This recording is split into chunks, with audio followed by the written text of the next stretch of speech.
Hello, welcome to my channel. I hope you enjoyed today's video. I decided Chateau de Malmaison would make a good second video in my Paris series. Here's the actual house. I decided to paint it from the right lawn. This is the driveway view.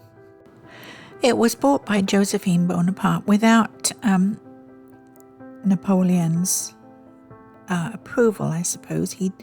Perhaps he wanted the money for his campaigns.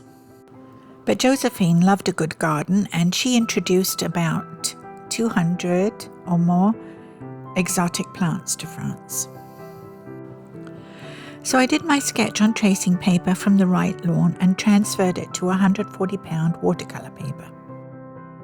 I'm using acrylic paint, titanium white, Naples yellow, primary yellow, raw sienna, raw umber, French ultramarine blue, sap green, and alizarin crimson.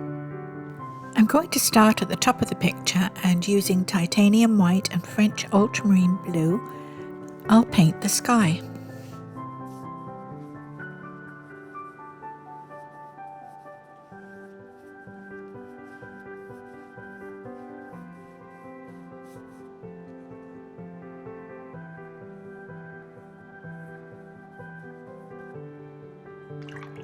I keep my brush fairly wet to do this. It helps spread the paint, of course, but it also helps lighten the colour slightly as it goes down toward the horizon.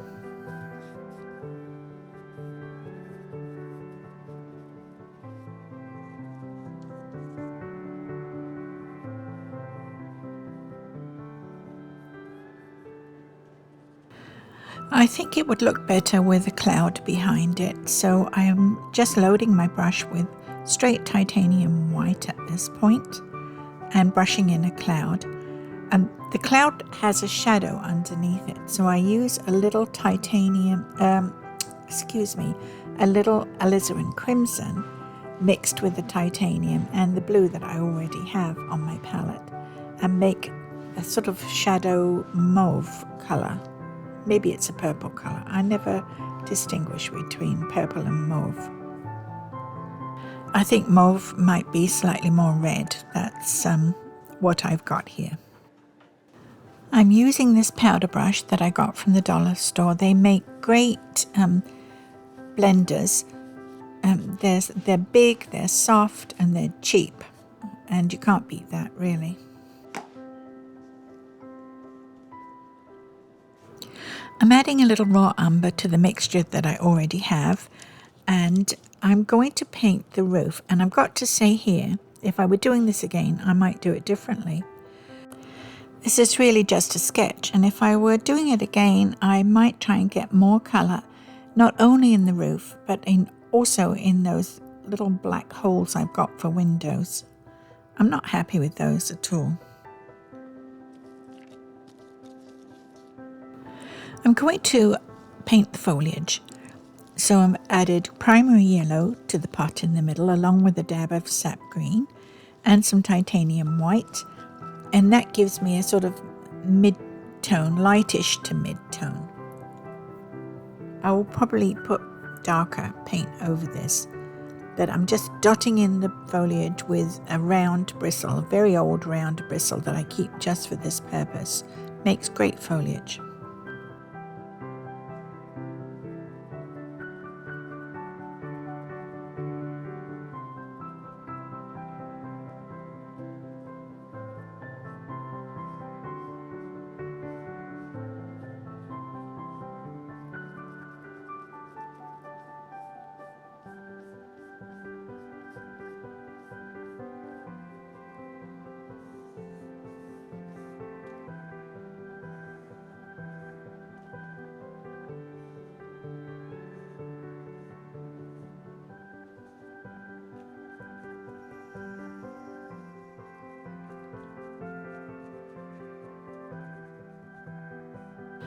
As you can see, I'm also dotting in the plantings in between the topiary that line the driveway. I'm using a flat, and I'm going to do the lawn. In the photograph that I used, the lawn had mower tracks in it. I don't think in Josephine's or Bonaparte's time it would have had the lawn tracks. I think they would have used a scythe, and if there were any lines on the lawn, it would have been a semicircular shape. I don't know. I'm not that much of a historian, so I couldn't really tell you.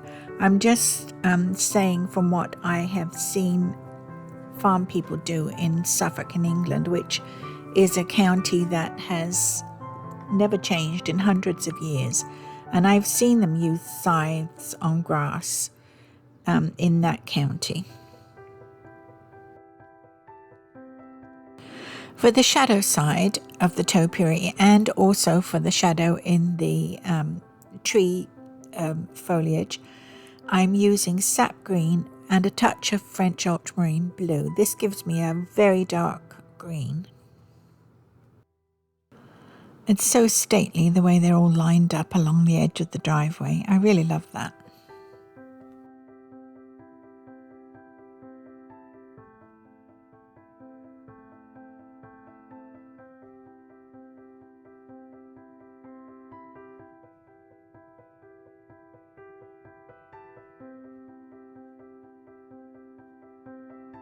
We have to remember to put in the shadow cast by the topiary.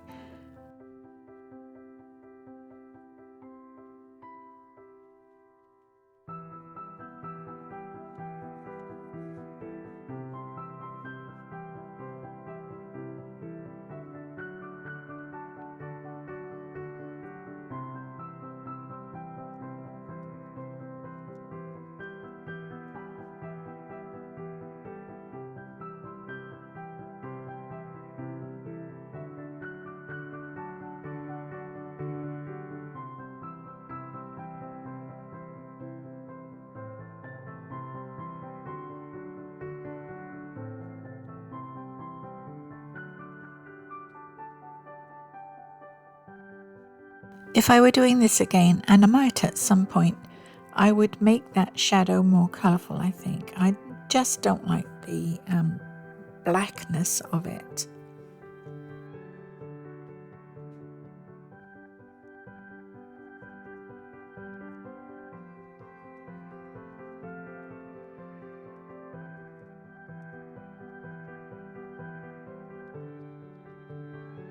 I'm mixing a pale creamy yellow for the facade of the house.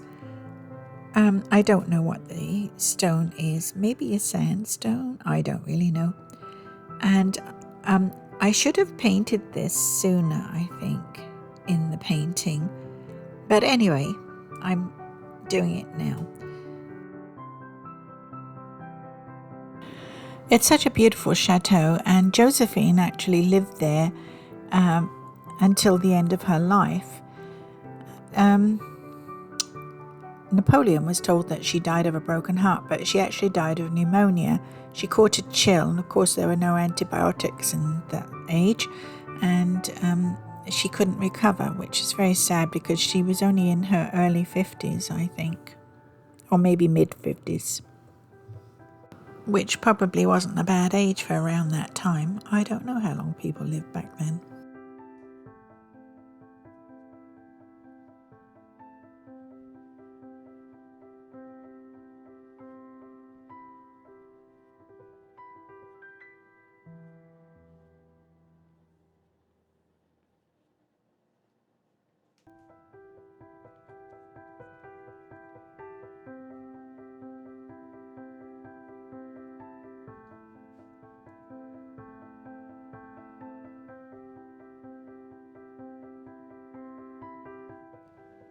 I decided to add the mow lines in.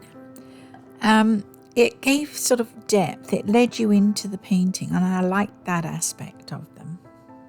It took me a few goes to get them in the right direction.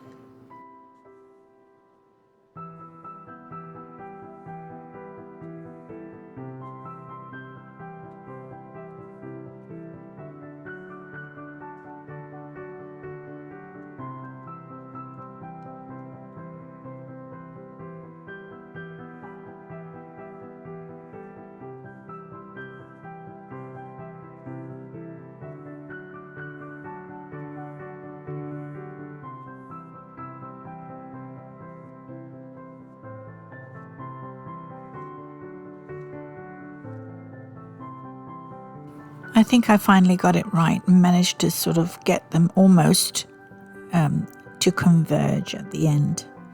Not quite, but almost.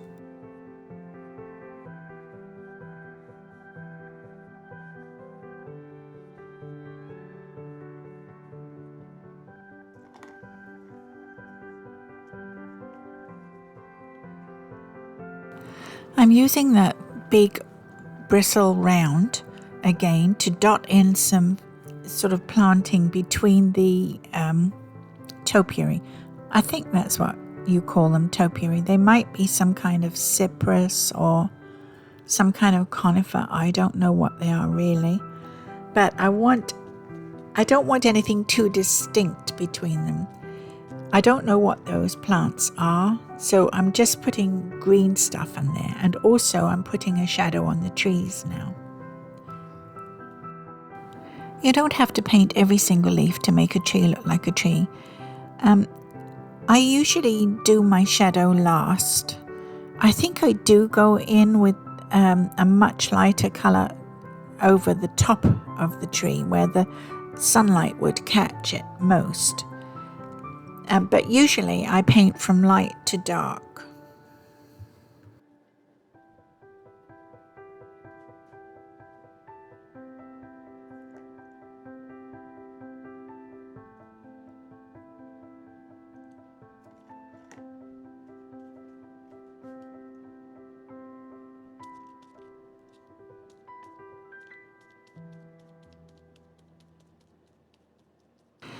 I'm mixing an orange with the primary yellow and the alizarin crimson, and I'm going to suggest some flowers between the topiary.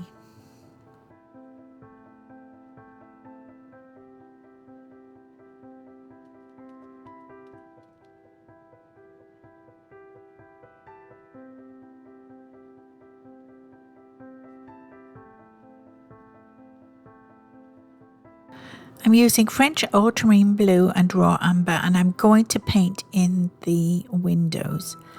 And I have to say, I wouldn't do this again. I think the windows could have had a little more life in them, some of the windows anyway, and I didn't do that. And so I would paint this painting differently if I were to do it again, for sure.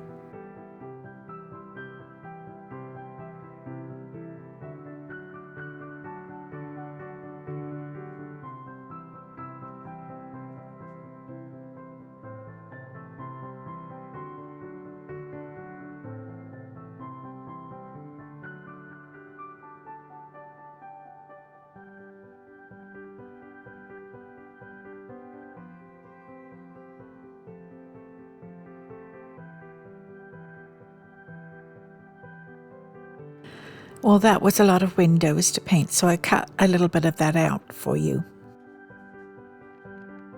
There are a couple of chimneys on top of the main building, but I don't want them to stand out. I don't want them to take over the painting.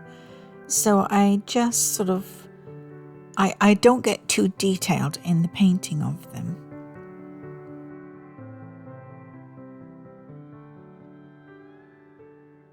I'm actually using a liner brush for some of these finer things, the sort of shadows under the, I don't know what you call them, the bits that stick out and cast a shadow. I'm using a grey that I've mixed with titanium white, French ultramarine blue and raw umber. That's my go-to 3 for shadows. And adjusting the balance of the 3 colours, I can make as dark or as light a colour as I please. I can get, with raw umber and French ultramarine blue, I can get a black, almost a black. And if I add titanium white, I can bring it down to the palest of greys. There are statues placed at intervals along the front of the main building, and I'm not making anything of these, just a few marks to suggest figures.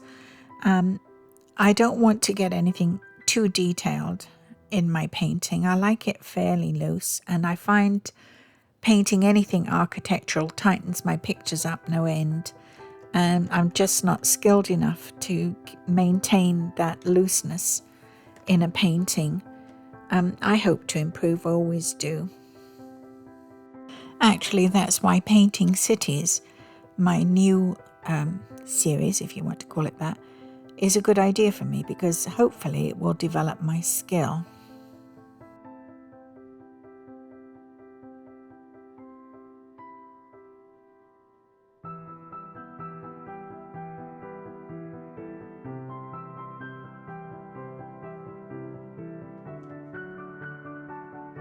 Just what I didn't want to happen happened. I made that chimney pot too dark, and now it grabs your eye. It does drag you into the painting, but it's not something I'm proud of, let's put it that way.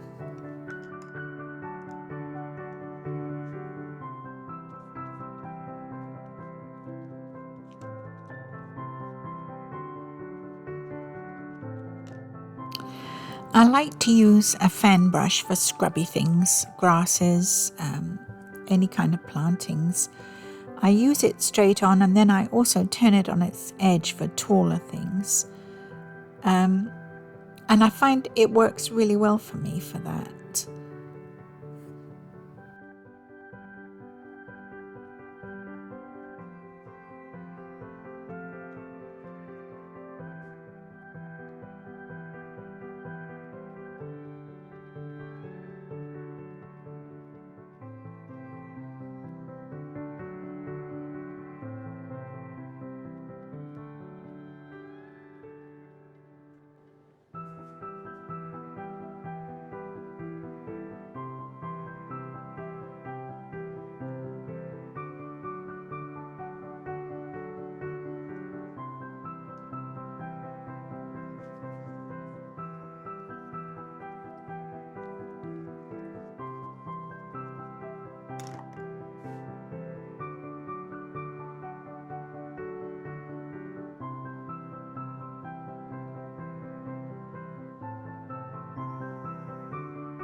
The painting is mostly done now. I'm just adding a few little shadows here and there, just putting in the finishing touches.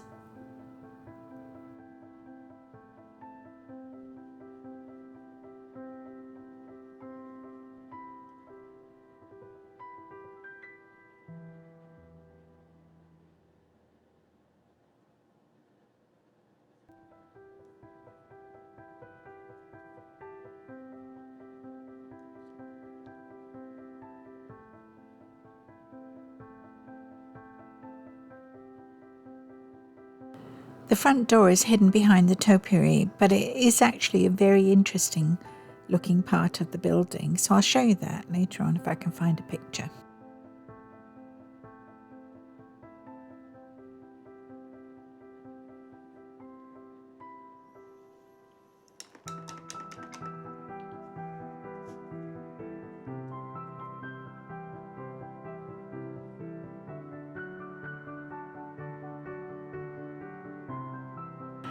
After I'd finished painting the picture, I got out my paint markers and added a few lines. I don't know that it really did much for the painting, but hey, it was another painting adventure, if you like.